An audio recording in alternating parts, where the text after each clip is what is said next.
Ajay sir, Navbharat vibes में आपका हार्दिक स्वागत है सर। मेरे साथ हमारे नवभारत के एग्जीक्यूटिव प्रेसिडेंट विवेक प्रसाद सर हैं और इस लॉकडाउन के इस देशव्यापी समस्या के बीच जो सारी स्थितियां बनी हैं और रियल इस्टेट विशेषकर जो सबसे बड़ा क्षेत्र है, देश की इकोनॉमी में सबसे बड़ा योगदान देता है, इस पर कुछ चर्चा के लिए हम आपके बीच में हैं। और विवेक प्रसाद सर से मैं निवेदन करूंगा कि कार्यक्रम के बारे में थोड़ा सा सर ब्रीफ कर दें आप सर के लिए। सर, ये आपके इंट्रोडक्शन करने के बाद हम आपके 5 मिनट का कोरोना क्राइसिस के ऊपर आप अपने विचार व्यक्त करें और उसके बाद हम क्वेश्चन एंड आंसर सेशन पर आएंगे सर। तो आप स्टार्ट कर सकते हैं सर। जो कोरोना क्राइसिस हुई है, दिस इज अनप्रेसिडेंटेड और पूरे विश्व को इसने हिला दिया है। और जो स्केल पे ये प्रॉब्लम है, ऐसा मेरे ख्याल से हमारे लाइफ टाइम में ये पहली बार इतनी बड़ी आपत्ति आई है। ऑलवेज जो भी आपत्ति होती थी वो restricted to a geographical location और टू कोई एक समस्या पे होती थी। यहाँ पे तो एंटायर वर्ल्ड इज कवर्ड और इतना बड़ा प्रॉब्लम है जो किसी ने कभी एनविजाज नहीं किया था।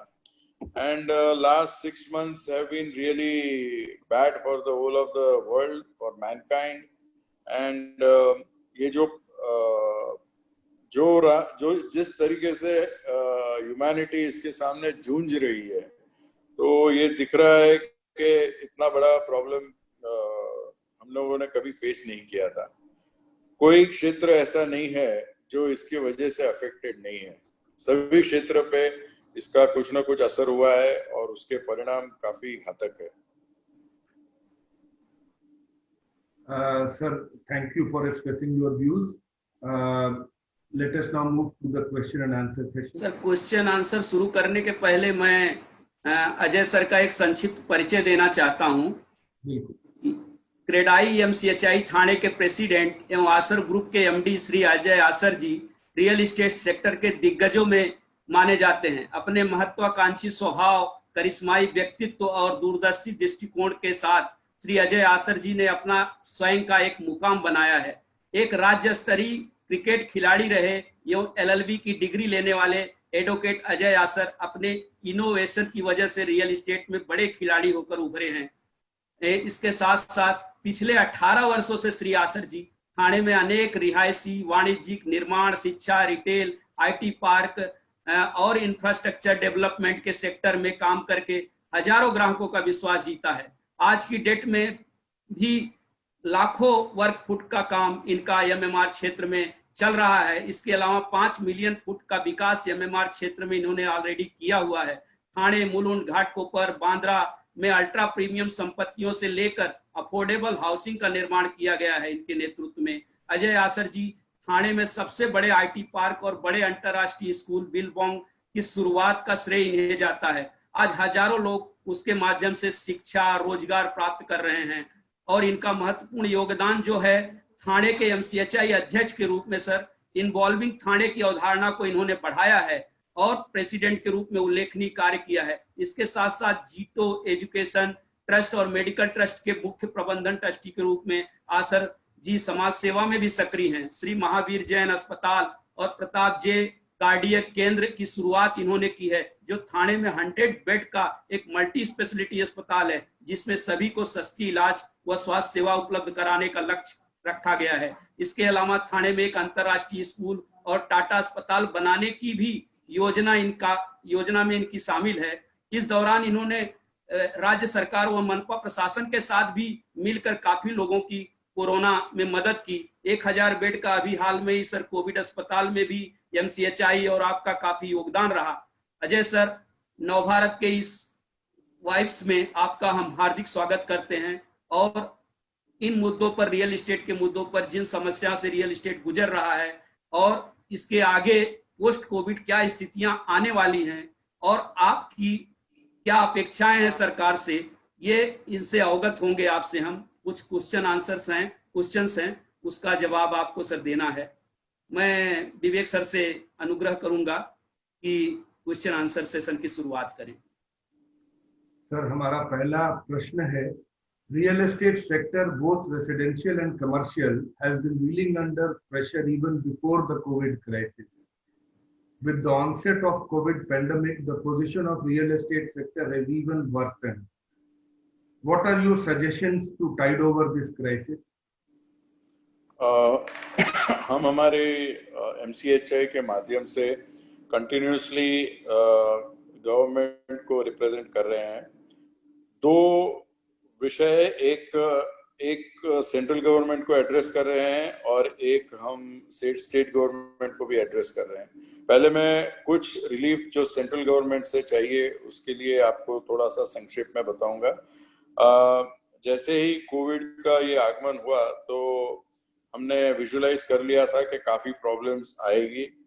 हमने MMR एक्शन कमेटी बनाई जिसका मैं चेयरमैन हूँ।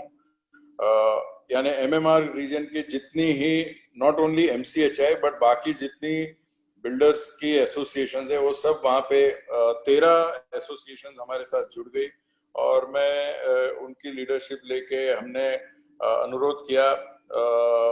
फडणवीस जी के माध्यम से हमने फाइनेंस मिनिस्टर तक आवाज पहुंचाई और फाइनेंशियल जो रिस्ट्रक्चरिंग, वन टाइम रिस्ट्रक्चरिंग है वो जैसे आपने भी पढ़ा होगा, हमारा मुख्य निवेदन था गवर्नमेंट को कि वो अप्रूव करे और आज हम पढ़ रहे हैं कि वो उन्होंने मान लिया है और आगे बढ़ गए हैं। इसके साथ हमने याचिका भी डाली है सुप्रीम कोर्ट में, जिसमें अब कल ही निर्णय आया, एक इंटरिम ऑर्डर आया है कि कोई भी कंपनी को NPA नहीं किया जाएगा जो 31 अगस्त तक हुआ है। इसमें जो 31 अगस्त तक NPA नहीं है वो आगे till further order Supreme Court has said they will not be declared NPA even if there is a failure in any payment.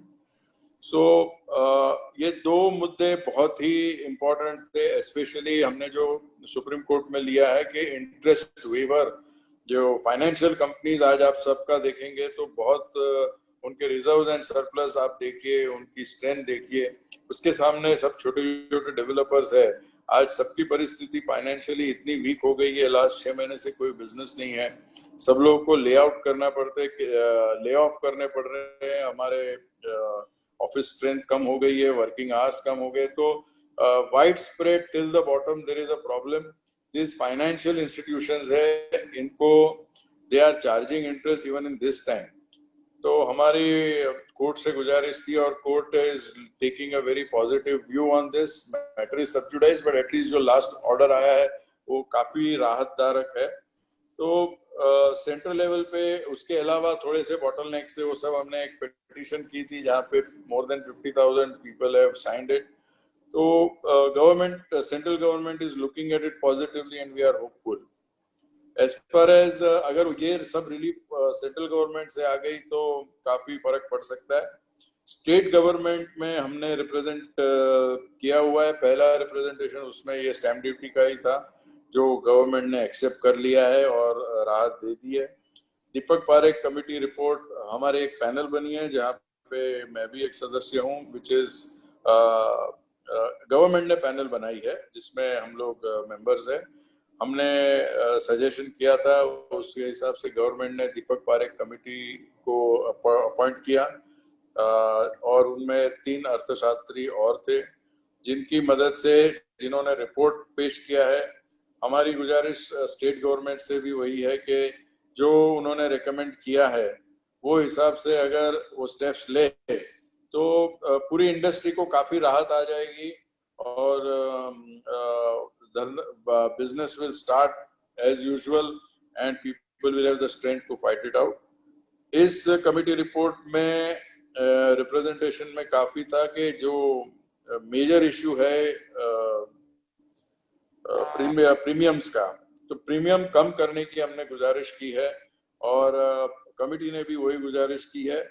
मैं आप सभी को बताना चाहूंगा कि because of premiums Bombay Mumbai इतना कॉस्टली हो गया है, commercial property in Mumbai as compared to other cities, जो प्रीमियम्स हम भरते हैं वो 34 टाइम्स होता है as compared to Bangalore, Chennai, as compared to Delhi. 34 times हम लोग कमर्शियल प्रॉपर्टी में प्रीमियम्स भर रहे हैं, और बाकी रेसिडेंशियल में इट इज 12 टाइम्स। तो हमने गुजारिश की है गवर्नमेंट से कि ये प्रीमियम्स को, हमारी तो मांग है कि 25% पे लेके आए। गवर्नमेंट कुछ निर्णय लेगी, दीपक पारेख कमेटी रिपोर्ट ने 50% पे रिकमेंड किया है, गवर्नमेंट कुछ निर्णय लेगी, और हमको बहुत उम्मीद है कि ये प्रीमियम्स और उसके जो साथ में रेट्स सब कम कर दिए जाए, हमको पेमेंट में सुविधा मिले। जो आज इमीडिएट पेमेंट होता है सीसी पे वो नहीं है, और थोड़ा अगर स्टैगर दिया तो स्टैगरिंग पेमेंट दिया तो हमने जो 1 साल का हम वक्त मांग रहे हैं, ब्याज दर जो गवर्नमेंट ले रही है वो 18% ले रही है। हमने गवर्नमेंट से रिक्वेस्ट किया है कि वो 8.5% कर दे।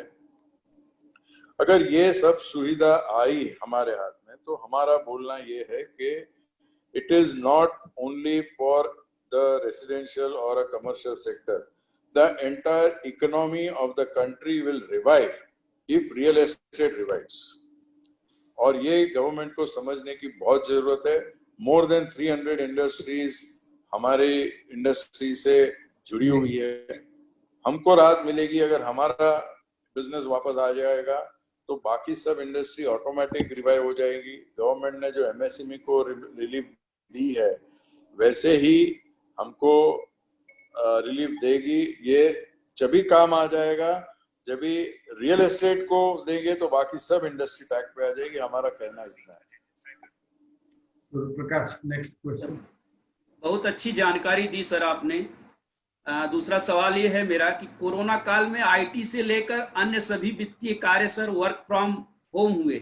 इस ट्रेंड से ऑफिस स्पेस की मांग जो है कुछ कम हुई या गिरावट आई, तो पोस्ट कोविड ऑफिस सेगमेंट की मांग को बढ़ाने के लिए क्या कदम उठाए जा सकते हैं सर?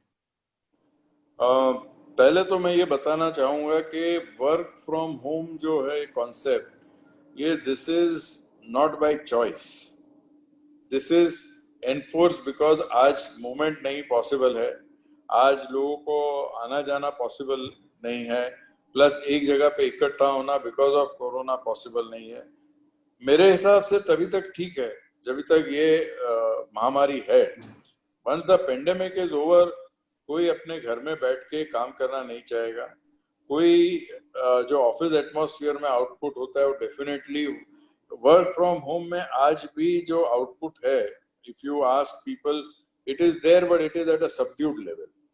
तो अभी भी जैसे मेरे आईटी पार्क में है, कोई भी ऑफिस बाहर नहीं निकली है अभी तक। पूरा 11 लाख फुट का आईटी पार्क है। भगवान की मेहरबानी से अभी तक जो हमारा रीडिंग हो रहा है कि अभी तक all the companies are doing business from there. थोड़ा कम लोग आ रहे हैं, स्पीटिंग स्पेस ज्यादा है, सोशल डिस्टेंसिंग कर दिया है। In fact because of social distancing the space will increase, the demand for space will increase rather than decreasing. That is what my take is. But work from home, it cannot be a permanent solution. It is there for temporary basis. तो आपका ऐसा मानना है कि शायद because of social distancing temporary जो discontinue हुआ है वो ऑफिस आना शुरू हो जाएंगे और in fact more office space might be required to maintain the social distance. Yes, it might be required. If the so it might recover. So the office space segment should immediately recover as the pandemic fully gets over. Surely. Sir, our third question is, sir, real estate asset is definitely here to stay. जो भी problems हैं, but it is going to stay and grow. However, it is inevitable to reinvent the staying process and become vibrant in this new paradigm. Pandemic-induced disruption, changing of rules of the game, accelerating increased adoption to technology, artificial intelligence related to marketing, sales, loan remodeling, data management, and other strategies going forward. What do you think about this? Kindly elaborate. Sir, I am very clear के जैसा आपने बताया, real estate is real and it is going to be there. कोई उसमें compromise नहीं होने वाला है. जब भी it is very widely said कि जब भी कोई भी जगह सेफ नहीं थी तो अपना घर सबसे सेफ था. लोग अपने घर में रहे हैं. In fact I am seeing personally in the last 1 month, in the month of August, our sales have jumped. मैं आपको ये बताना चाहता हूँ कि ऑन दिस संडे मेरे सेल्स स्टाफ ने, मेरी जो ऑफिस है वहां पे ओनली सेल्स ऑफिस है, they did not get time to have lunch till 9 o'clock in the night. That was the situation. So we are seeing human nature जो आप है, it is a very resilient nature. और हम लोग काफी resilient by our nature and we are fighting back the pandemic. इसीलिए इसमें first step जो मैं बता रहा हूँ कि अगर गवर्नमेंट ने थोड़ा सा सपोर्ट दिया with the human nature to fight back, it is bound to be, and first thing which will bounce back is real estate, because सब ने अभी realize किया है कि real estate is real and यहाँ पे कोई पैसा evaporate नहीं होता है. शेयर मार्केट में evaporate हो जाता है, there are some other markets it will, but in real estate it is there to stay. We can use all the technologies, we can use everything, but it is all towards growth, it is all towards increasing construction, it is all towards looking forward to good things.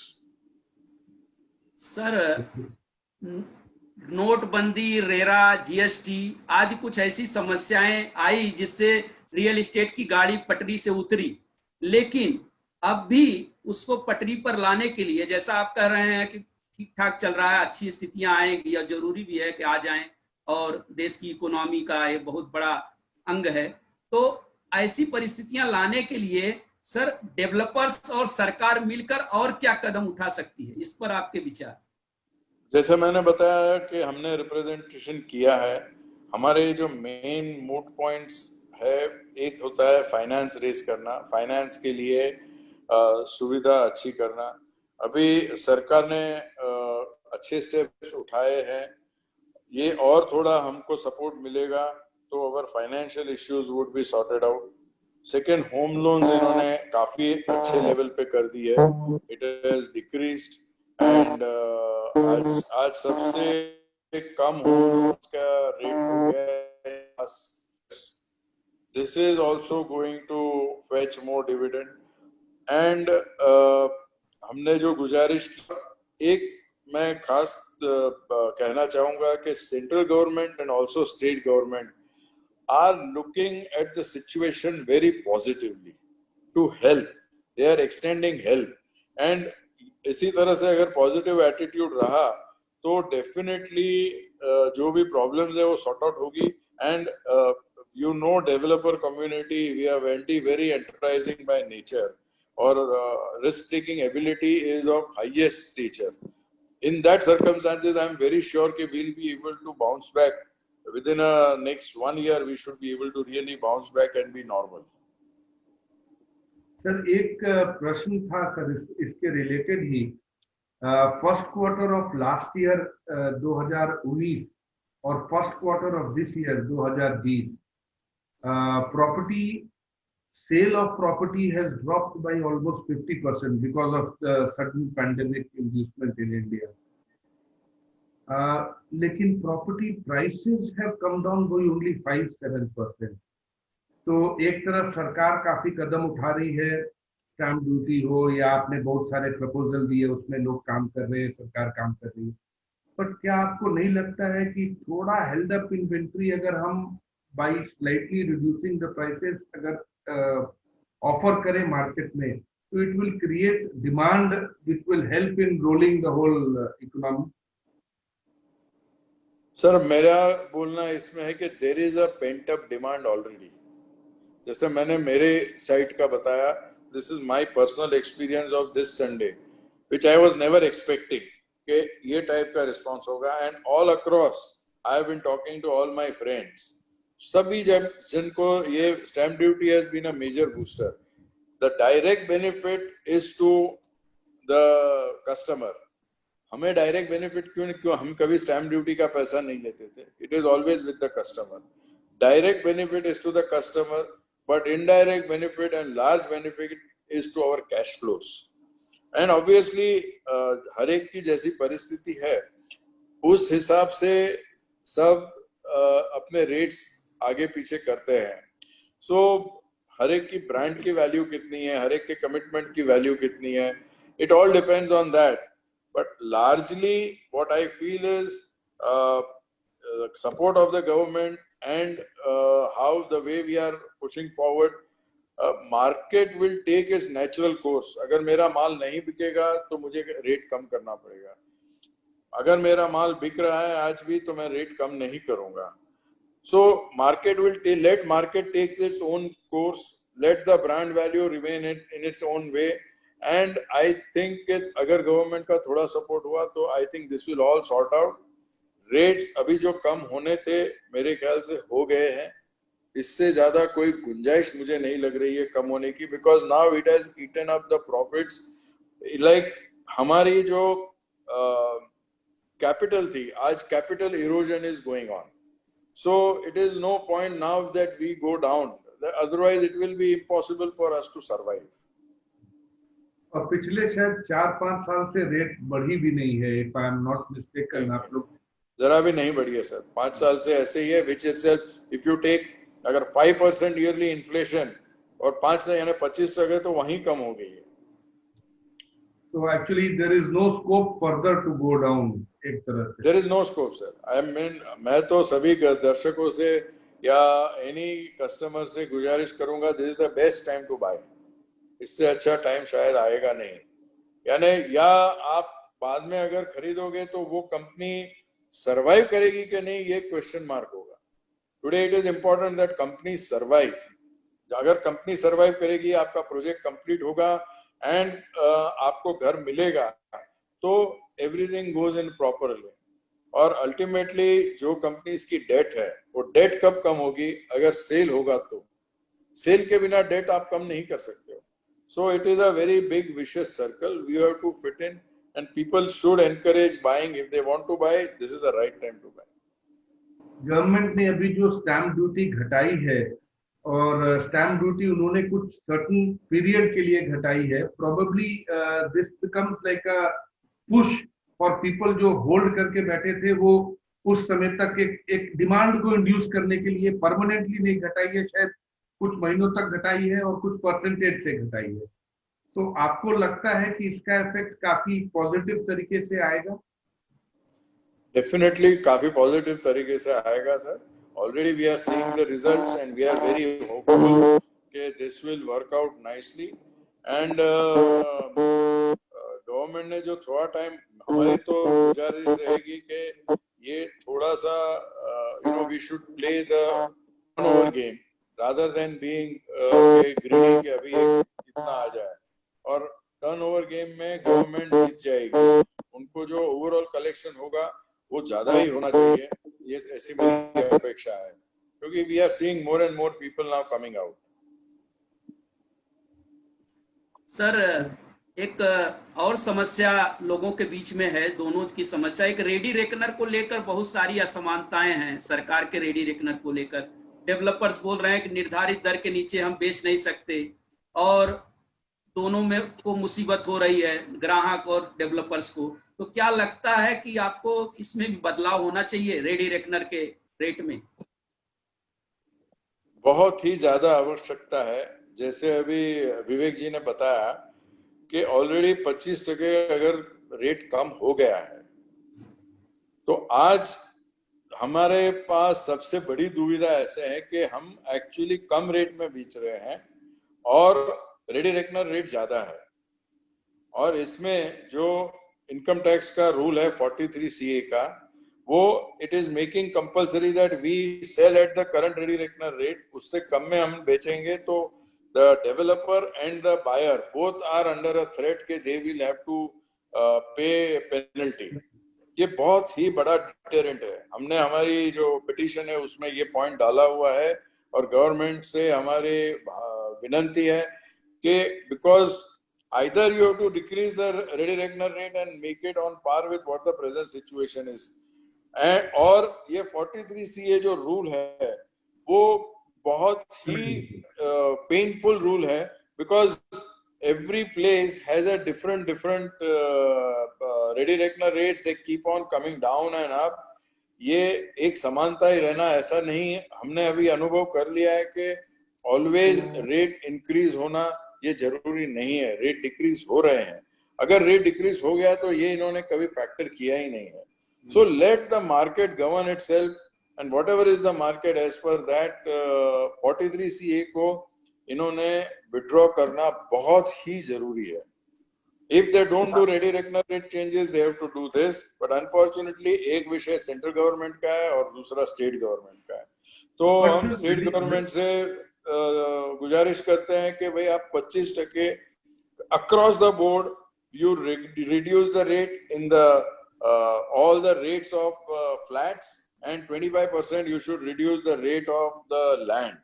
Both the things have to be reduced simultaneously, and this should be done immediately. तो ये तो market को देखते हुए I think the government should prepare the ready reckoner on every yearly 2 yearly basis based on the market situation. Problem ऐसा है sir कि ये डिसीजन लेगा कौन? जब भी इनको ऐसे लग रहा है कि इससे हमारा रेवेन्यू कम हो जाएगा, स्टैम्प ड्यूटी कम कलेक्ट करेंगे, लेकिन रैशनलाइज अगर कोई चीज नहीं होगी तो आगे it is like a bottleneck, और right now we are into a bottleneck. The moment they reduce this, there are so many investors who are there जिनको they don't want to pay penalty. So many properties. मैं मेरे RT park की आपको उदाहरण देना चाहता हूं कि यहाँ ready reckoner rate is 11,000 rupees and our actual sales value is 7,500 to 8,000 rupees. Now I am not able to sell anything because of this anomaly, because who will pay the penalty? ये और यहाँ मेरी ही building में income tax की office है, and they are fully aware कि this is what the state is. मुझे तो लगता है कि रेडी रेकनर जब बनाया गया था ये सोच के बनाया गया था कि ब्लैक मार्केटिंग को कर्ब करेंगे. पहले जब ब्लैक मार्केटिंग का जमाना था, Yes. जब कैश में पेमेंट करते थे, तो उस समय सर उसको कर्ब करने के लिए कि भाई अंडर वैल्यू करके बेचें और कैश ले, उसके लिए एक रेडी रेकनर था कि इसके नीचे रजिस्ट्रेशन नहीं करेंगे. बट आज तो सिचुएशन रिवर्स है. Cash payment hardly it is hardly to there cash payment, and plus the market is falling. दो चीज है सर कि एक तो किसी के पास ब्लैक जैसा अभी वो रहा ही नहीं है concept. With the GST coming in and with the कोई हमारा सेल होम लोन के बिना होता नहीं है, और होम लोन अगर हम 100% पे लेंगे तो ही सेल होता है. So looking at this circumstances it is very essential that 43CA has to be withdrawn. हमने हमारी पिटीशन जो की उसमें भी गवर्नमेंट से रिक्वेस्ट की है, और भी रिक्वेस्ट करना चाहेंगे कि ये इसको विड्रॉ कर ले. If it is set aside it will be the greatest relief to all the buyers. मुझे लगता है सर अगर स्टेट गवर्नमेंट और सेंट्रल गवर्नमेंट दोनों पैरेलली अगर इस पर डिसीजन लें, और जैसे आपने कहा कि घर सबसे सेफ जगह है सभी को जाने के लिए, कुछ भी डर होता है तो लोग घर जाते हैं और वहां अपने को सेफ महसूस करते हैं. तो प्रोबेबली अगर ये डिसीजन सरकार, स्टेट गवर्नमेंट और सेंट्रल गवर्नमेंट दोनों ले लें तो ये sector is there to grow. 100% velocity आ जाएगी, 100% इम्पेटस आ जाएगा, घर बिकने लगेंगे, और उससे जैसे आपने कहा था कि फर्दर एम्प्लॉयमेंट जनरेट हो जाएगा, इकोनॉमी सुधर जाएगी. यस सर, 100% इसमें मुझे कोई शक नहीं है. और ये सेक्टर में आज भी डिमांड है सर. जो बाकी सेक्टर में डिमांड हो या नहीं हो, लेकिन हाउसिंग की डिमांड रहने वाली है और कायम रहने वाली है. और इस डिमांड के in fact there is a backlog. All the reports that have come, JLL का रिपोर्ट आ रहा है, KPMG का रिपोर्ट आ रहा है, EY का रिपोर्ट आ रहा है, ये सब मैकेंजी ने जो रिपोर्ट दिया है, ये सब रिपोर्ट में पेंट अप डिमांड्स है. Demand is there, but for various bottlenecks ये डिमांड मटेरियलाइज नहीं हो रही है. Home loan should be made easier, available easier. Ready reckoner rate should be done good with. Stamp duty they have rationalized. If 5-6 measures are being taken, I think in the next 1 year this entire turnaround of the housing market will happen. With that, there will be a complete turnaround of the nation's economy. Sir एक सवाल और आ रहा था sir, real estate sector में development charges BMC तो कम कर दी है, लेकिन it has not happened all across Maharashtra. Do you think that this should be done all across Maharashtra to create a kind of velocity in the system? बहुत ही आवश्यक है sir. There are two things which are important. One is getting the cost, एक demand create करना है, और जो अभी with the stamp duty decrease कर रहे हैं, अगर रेडी रेकनर भी कम कर दिया तो और भी डिमांड में बूस्ट आ जाएगी. Second is our cost of production. Right now because of premiums आप बोलते हैं अफोर्डेबल हाउसिंग बनाओ, और हम गवर्नमेंट को इतना ज्यादा प्रीमियम देते हैं, तो इस प्रीमियम के वजह से मेरे बांद्रा में मेरा एक प्रोजेक्ट है, 3000 मीटर का प्लॉट है.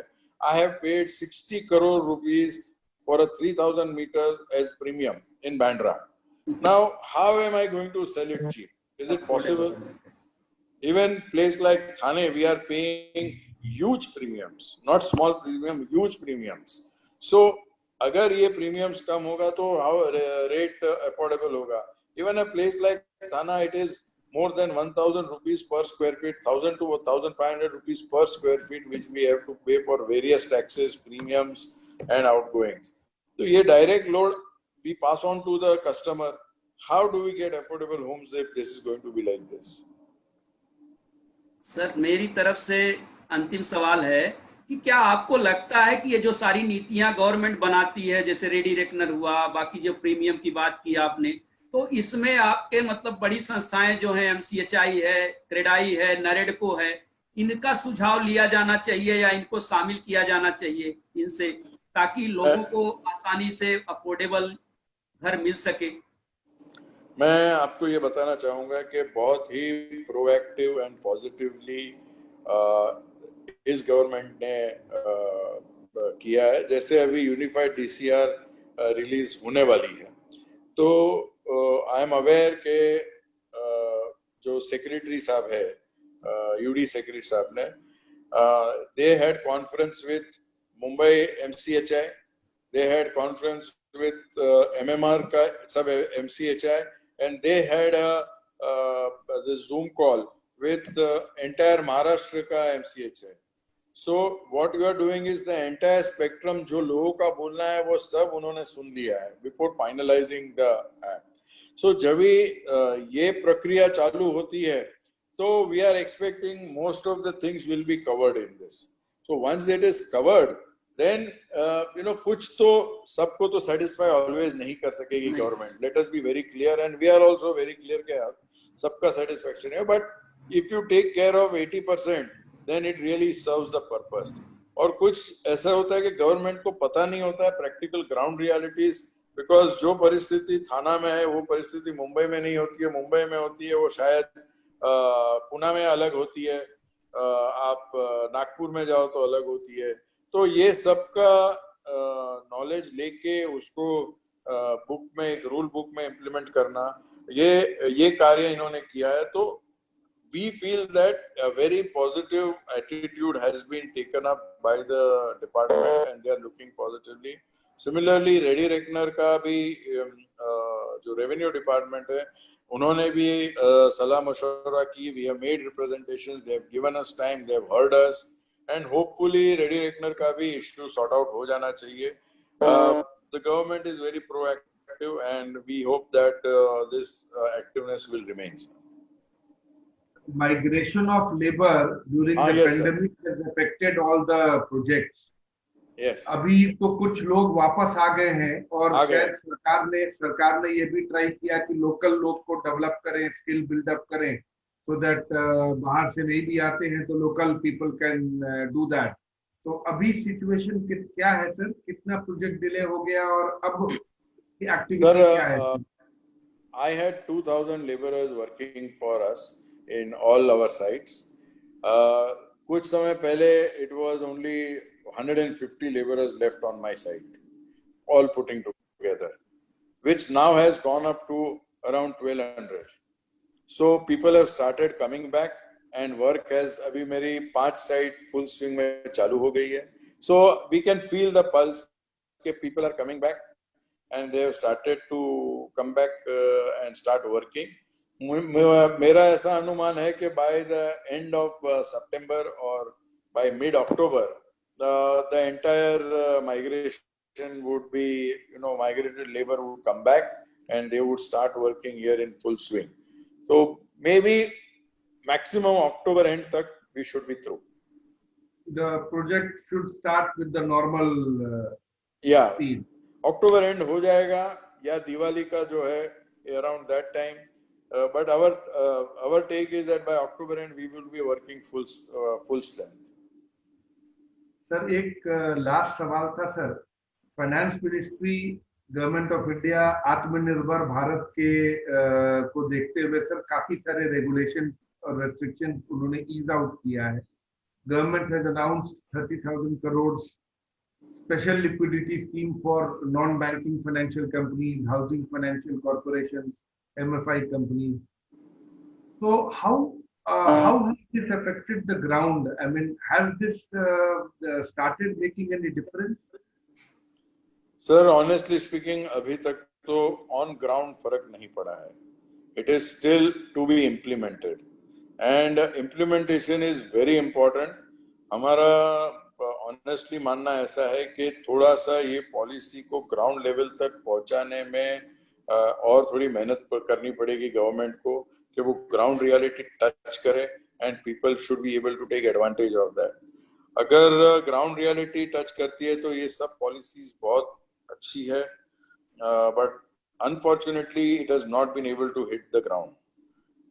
जैसे ही ग्राउंड रियलिटी आ जाएगी, ग्राउंड पे टच हो जाएगा, तो these are very good policies.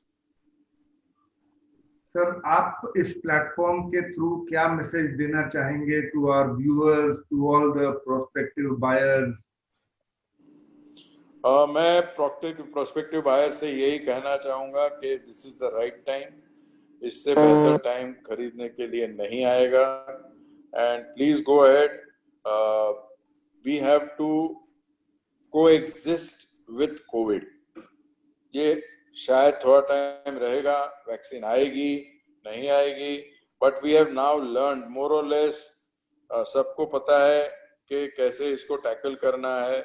We have to be careful, we have to take precautions, but we should start moving and start taking decisions. This is the probably right time to bye.